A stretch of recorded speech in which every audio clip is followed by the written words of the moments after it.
Nagsihandaan na ang mga kapulisan ng Mandawi City Police Office o MCPO sa gaganaping rally ng mga taga-suporta ng pamilyang Duterte sa kanilang sentimentong patungkol sa impeachment ni Vice President Sara bukas araw ng Sabado, Pebrero 22, 2025.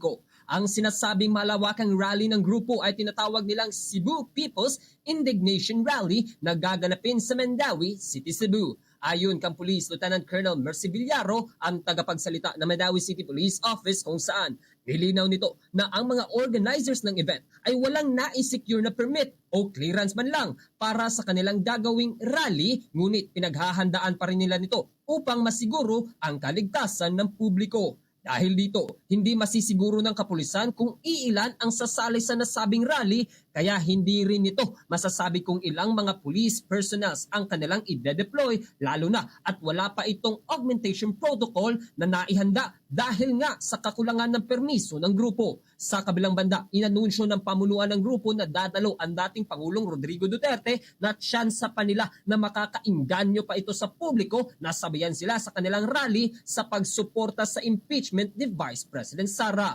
Matatanda ang nahaharap ang Vice Presidente sa impeachment dahil sa mga aligasyong kinakaharap nito, katulad na lang ng pagtangkang pagpatay sa Pangulo, First Lady, House Speaker, korupsyon sa pondo ng Office of the Vice President at DepEd at hindi may paliwanag na ari-arian sa SALN at iba pa. The organizer of this Maisog are applying for a indignation rally. This will be held tomorrow.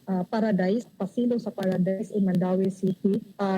They are applying rally, and also as of now, as of this time, no permit yet from the office of the city mayor was approved of this permit. But the Mandawi City Police Office preparing for the security for tomorrow's rally.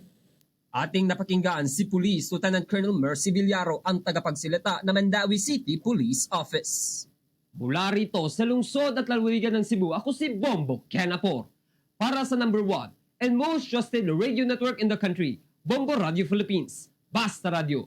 Bombo!